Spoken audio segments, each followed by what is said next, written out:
ਸਤਿ ਸ਼੍ਰੀ ਅਕਾਲ ਦੋਸਤੋ, ਆਪ ਸਭ ਦਾ ਸਾਡੇ ਚੈਨਲ ਖਾਲਸਾ ਆਯੁਰਵੇਦ ਵਿੱਚ ਸਵਾਗਤ ਹੈ।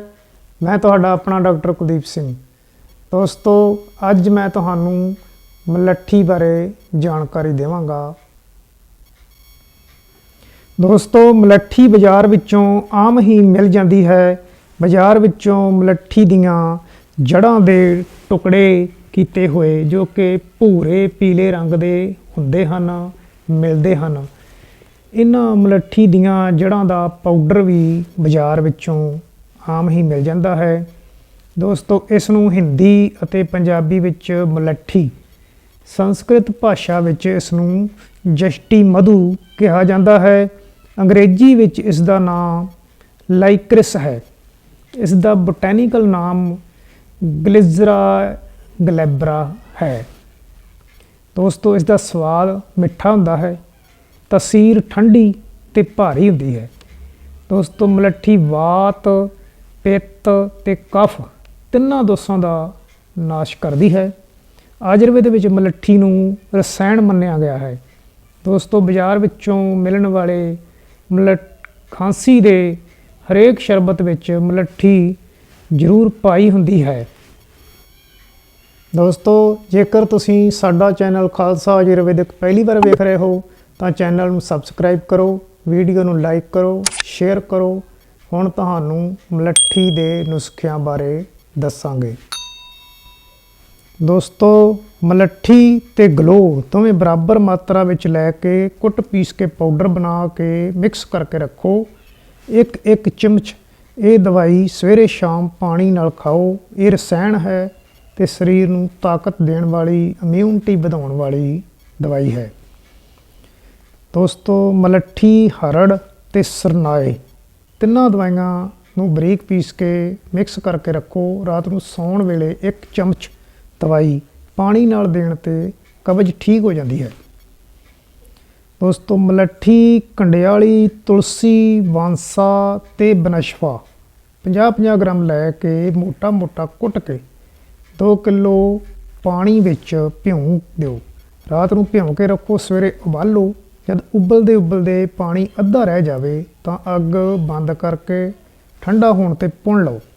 ਫਿਰ ਇਸ ਵਿੱਚ 1 ਕਿਲੋ ਖੰਡ ਜਾਂ ਮਿਸ਼ਰੀ ਪਾ ਕੇ ਇੱਕ ਵਾਰ ਫਿਰ ਉਬਾਲ ਲਓ। ਜਦ ਖੰਡ ਪੂਰੀ ਤਰ੍ਹਾਂ ਖੁਰ ਜਾਵੇ, ਚਾਸ਼ਨੀ ਇੱਕ ਤਾਰ ਦੀ ਬਣ ਜਾਵੇ ਤਾਂ ਅੱਗ ਤੋਂ ਉਤਾਰ ਲਓ। ਠੰਡਾ ਕਰਕੇ ਬੋਤਲਾਂ ਵਿੱਚ ਭਰ ਲਓ। ਇਹ ਖੰਘ, ਜ਼ੁਕਾਮ, ਰੇਸ਼ੇ ਲਈ ਸ਼ਰਬਤ ਤਿਆਰ ਹੈ। ਇਹ ਸ਼ਰਬਤ ਬੱਚਿਆਂ ਨੂੰ 1 ਚਮਚ, ਵੱਡੇ ਨੂੰ 2 ਚਮਚ ਦਿਓ। ਖੰਘ, ਜ਼ੁਕਾਮ, ਰੇਸ਼ਾ ਠੀਕ ਹੋ ਜਾਵੇਗਾ। ਦੋਸਤੋ, ਮਲੱਠੀ ਦਾ ਪਾਊਡਰ ਤੇ ਸੁਹਾਗਾ ਤਵੇ ਤੇ ਫੁੱਲ ਕੀਤਾ ਹੋਇਆ ਦੋਨਾਂ ਬਰਾਬਰ ਮਾਤਰਾ ਵਿੱਚ ਲੈ ਕੇ ਮਿਕਸ ਕਰਕੇ ਰੱਖੋ। ਖੰਘ, ਰੇਸ਼ੇ ਤੇ ਜ਼ੁਕਾਮ ਲਈ ਇਹ ਦਵਾਈ ਸ਼ਹਿਦ ਨਾਲ ਮਿਕਸ ਕਰਕੇ ਚੱਟ ਕੇ ਖਾਓ। ਬੱਚਿਆਂ ਦੀ ਛਾਤੀ ਰੁਕੀ ਹੋਵੇ ਤਾਂ ਵੀ ਇਹ ਬਹੁਤ ਵਧੀਆ ਕੰਮ ਕਰਦੀ ਹੈ। ਦੋਸਤੋ, ਗਲਾ ਖਰਾਬ ਹੋਵੇ ਤਾਂ ਮਲੱਠੀ ਦਾ ਛੋਟਾ ਜਿਹਾ ਟੁਕੜਾ ਮੂੰਹ ਵਿੱਚ ਰੱਖ ਕੇ ਚੂਸੋ। ਇਸ ਤਰ੍ਹਾਂ ਕਰਨ ਨਾਲ ਗਲਾ ਠੀਕ ਹੋ ਜਾਂਦਾ ਹੈ। ਇਸ ਨਾਲ ਮੂੰਹ ਦੇ ਛਾਲੇ ਵੀ ਠੀਕ ਹੋ ਜਾਂਦੇ ਹਨ। ਦੋਸਤੋ, ਪਿਸ਼ਾਬ ਸਾੜ ਪੈ ਕੇ ਆਉਂਦਾ ਹੋਵੇ ਤਾਂ ਮਲੱਠੀ ਤੇ ਮਨੱਕੇ ਦੁੱਧ ਵਿੱਚ ਉਬਾਲ ਕੇ ਪੀਣ ਨਾਲ ਪਿਸ਼ਾਬ ਖੁੱਲ੍ਹ ਕੇ ਆ ਜਾਏਗਾ ਤੇ ਸਾੜ ਪੈਣਾ ਵੀ ਠੀਕ ਹੋ ਜਾਏਗਾ।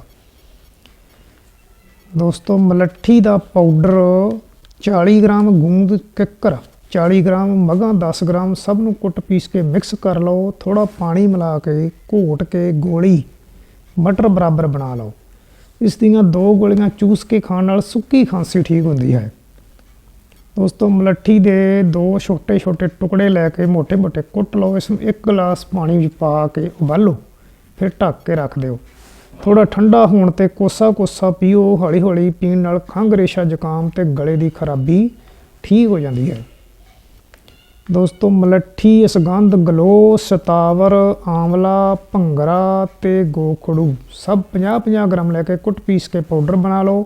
ਇਸ ਵਿੱਚ 250 ਗ੍ਰਾਮ ਮਿਸ਼ਰੀ ਪੀਸ ਕੇ ਮਿਲਾ ਲਓ। ਇਸ ਤਰ੍ਹਾਂ ਚੰਗੀ ਤਰ੍ਹਾਂ ਮਿਕਸ ਕਰਕੇ ਰੱਖੋ।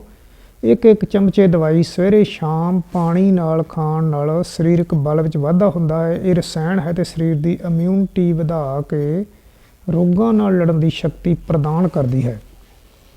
ਦੋਸਤੋ, ਗਲਾ ਖਰਾਬ ਹੋਣ 'ਤੇ ਮਲੱਠੀ ਦਾ ਕਾੜਾ ਬਣਾ ਕੇ ਉਸ ਨਾਲ ਗਰਾਰੇ ਕਰੋ। ਗਰਾਰੇ ਕਰਦੇ ਹੋਏ ਇਸ ਕਾੜੇ ਨੂੰ ਅੰਦਰ ਹੀ ਲੰਘਾ ਲਓ, ਯਾਨੀ ਕਿ ਪੀ ਲਓ ਤੇ ਇਸ ਨਾਲ ਤਰ੍ਹਾਂ ਕਰਨ ਨਾਲ ਗਲੇ ਦੀ ਸੋਜ, ਦਰਦ ਤੇ ਖਾਂਸੀ ਠੀਕ ਹੋ ਜਾਂਦੀ ਹੈ। ਦੋਸਤੋ, ਤੁਸੀਂ ਦੇਖਿਆ ਕਿ ਮਲੱਠੀ ਕਿਤਨੀ ਫਾਇਦੇਮੰਦ ਜੜੀ ਬੂਟੀ ਹੈ। ਇਹ ਆਮ ਹੀ ਮਿਲ ਜਾਂਦੀ ਹੈ।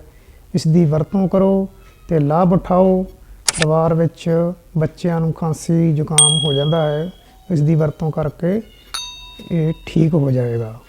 ਵੀਡੀਓ ਅੰਤ ਤੱਕ ਦੇਖਣ ਲਈ ਤੁਹਾਡਾ ਬਹੁਤ ਬਹੁਤ ਧੰਨਵਾਦ। ਵਾਹਿਗੁਰੂ ਜੀ ਕਾ ਖਾਲਸਾ, ਵਾਹਿਗੁਰੂ ਜੀ ਕੀ ਫਤਿਹ।